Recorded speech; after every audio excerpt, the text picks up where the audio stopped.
वहाँ उपस्थित जनसमुदाय से प्रश्न करती हुई कहती है कि क्या उस समय मेरे मन में ईर्ष्या का भाव ही भरा था? क्या मेरे इस मन में अन्य कोई भाव नहीं था?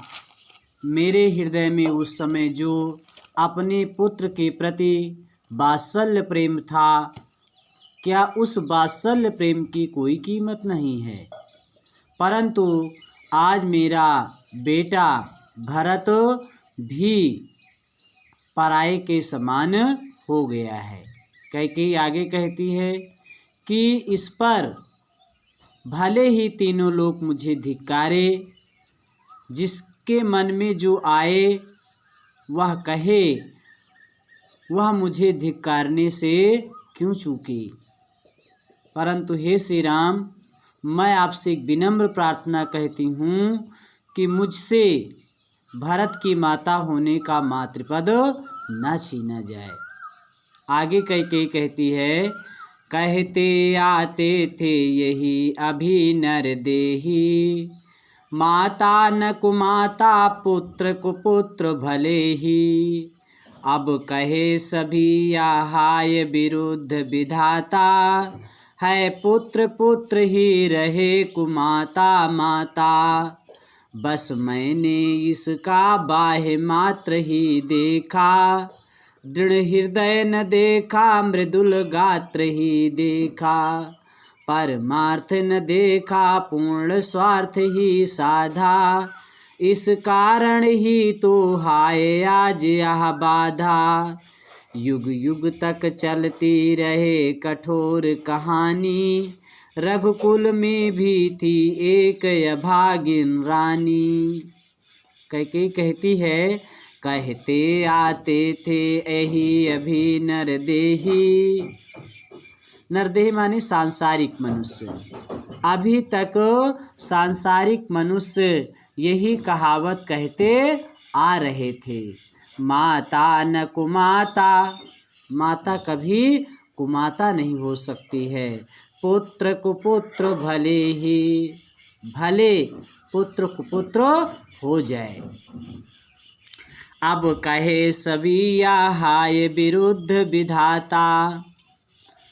खेद है, उस समय मेरे ऊपर से विधाता ही रूठ गया था, इसलिए अब इस पुरानी कहावत के स्थान पर सभी नई कहावत कहेंगे, है पुत्र पुत्र ही रहे कुमाता माता।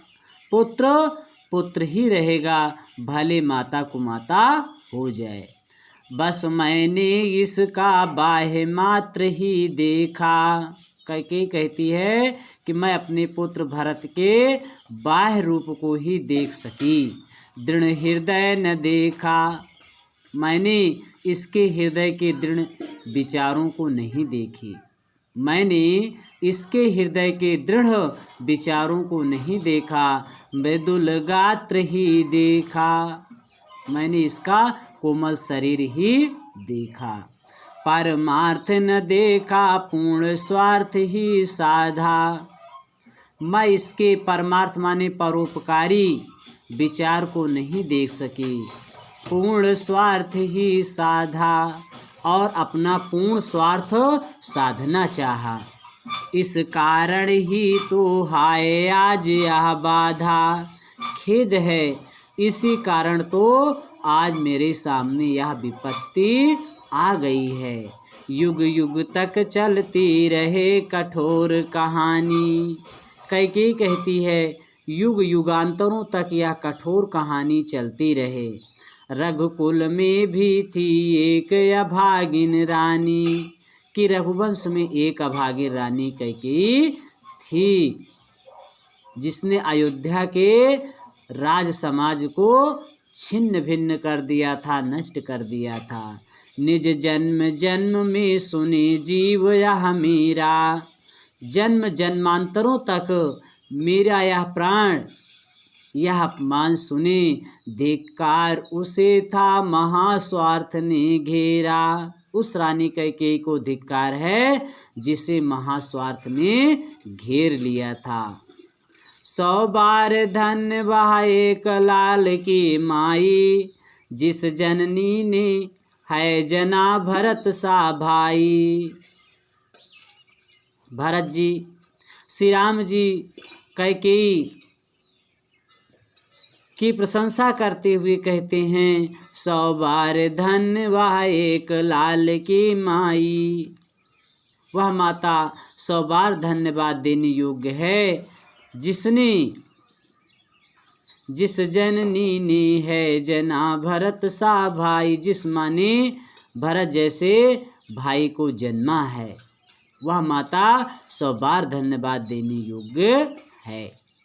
यह तक आप लोग पढ़ेंगे, आगे कल पढ़ाया जाएगा।